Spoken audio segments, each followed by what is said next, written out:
No. We are not. Well, okay. Madam President, I am happy to report this morning that the leadership of both parties have finalized the organizing resolution for the Senate. We will pass the resolution through the Senate today, which means that committees can promptly set up and get to work with Democrats holding the gavels. For the information of the Senate, the Democratic caucus has announced its committee memberships for the next 2 years. I'm confident our members are ready to hit the ground running on the most important issues that face our country. Senate Democrats are not going to waste any time taking on the biggest challenges facing our country and our planet. I've already instructed the incoming Democratic chairs of all relevant committees to begin holding hearings on the climate crisis in preparation for enacting President Biden's Build Back Better agenda, which includes major climate legislation. It's long past time for the Senate to take a leading role in combating the existential threat of our time, climate. As we all know, climate change touches virtually every aspect of our economy and involves virtually every aspect of public policy. So as the Biden administration prepares a whole-of-government approach to combating climate change, the Democratic majority will pursue a whole-of-Senate approach as well. Some of this work has already started. 2 years ago, Senate Democrats established the first-ever Senate Special Committee on the Climate Crisis. I promise that any action we take on infrastructure in particular will prioritize green infrastructure and the creation of green jobs, and create many jobs, good-paying jobs, we will. Personally, I have introduced legislation to speed our country's transition towards clean cars that has the support of the environmental community, the labor unions, and some of the car manufacturers. Make no mistake, in several different ways, this Democratic majority will compel the Senate to forcefully relent and urgently address climate change, beginning with work in all of the relevant committees. So as we set up new committee structures, I look forward to working with the new Democratic chairs on ways their committees will address the climate crisis. I look forward to speaking with my colleagues on the other side of the aisle about finding some common ground on this issue. And most importantly, I look forward to propelling this chamber into action on a crisis that concerns not only all of our futures, but the futures of our children and our grandchildren.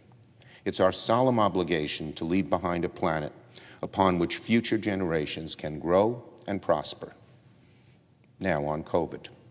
Yesterday afternoon, the Senate took the first step in preparing a rescue package for an economy and a country that is still in the throes of crisis. The $1.9 trillion budget resolution is designed to meet the needs of a country that has been devastated by disease and recession for nearly a year. It's been such a long time. We need real help. Unlike most crises, which affect one particular sector of the economy or another, one part of the country or another, the COVID-19 pandemic affects the entire country and nearly every aspect of American life. There is not one person in America, in my judgment, whose life hasn't been significantly changed by this awful crisis. The challenges we must overcome are manifold. So we must produce a bill that addresses each of those changes and challenges in turn: housing and agriculture and education, help for the unemployed, small business, our healthcare systems, our state and local governments. And we cannot fall short of the needs in each of those areas. History has taught us hard lessons about the cost of small thinking during times of big challenge, and about the cost of delay during moments of great urgency. Secretary Yellen told the Democratic caucus yesterday that it is her belief that if Congress fails to dedicate the necessary resources to meet the needs of the American people and survive this crisis, we will see long-term scarring in our economy, and our country would be mired in the COVID crisis for years. The income inequality and wealth inequality that plagues our nation and has been exacerbated by this crisis, because it's certainly the lower half of the American people who have suffered the most, needs to be remediated, and that's what we aim to do.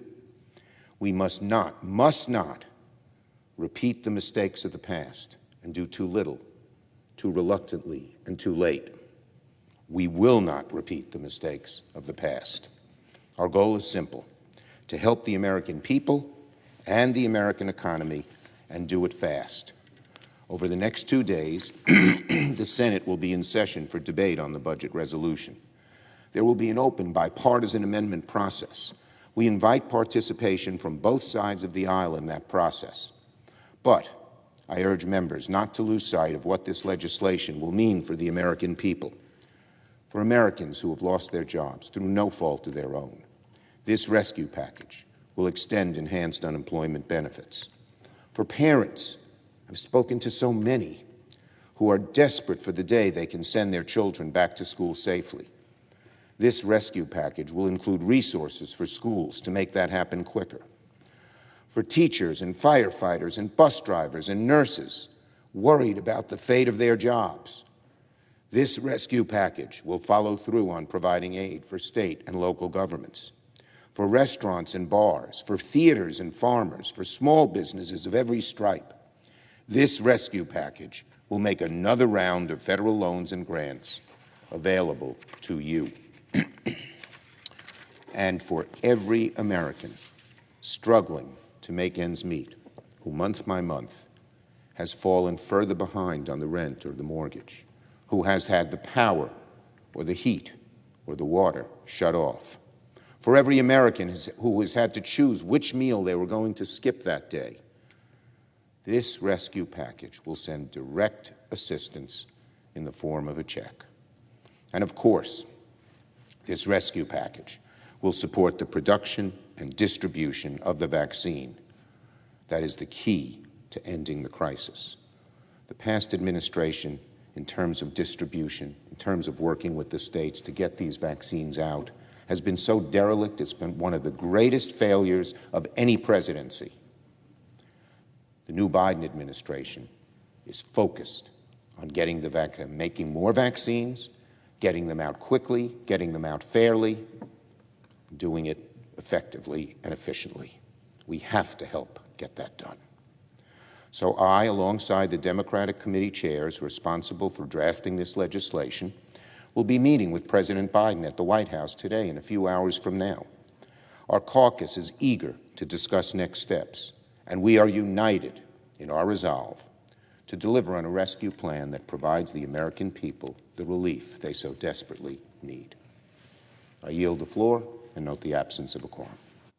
The clerk will call the roll. Ms. Baldwin.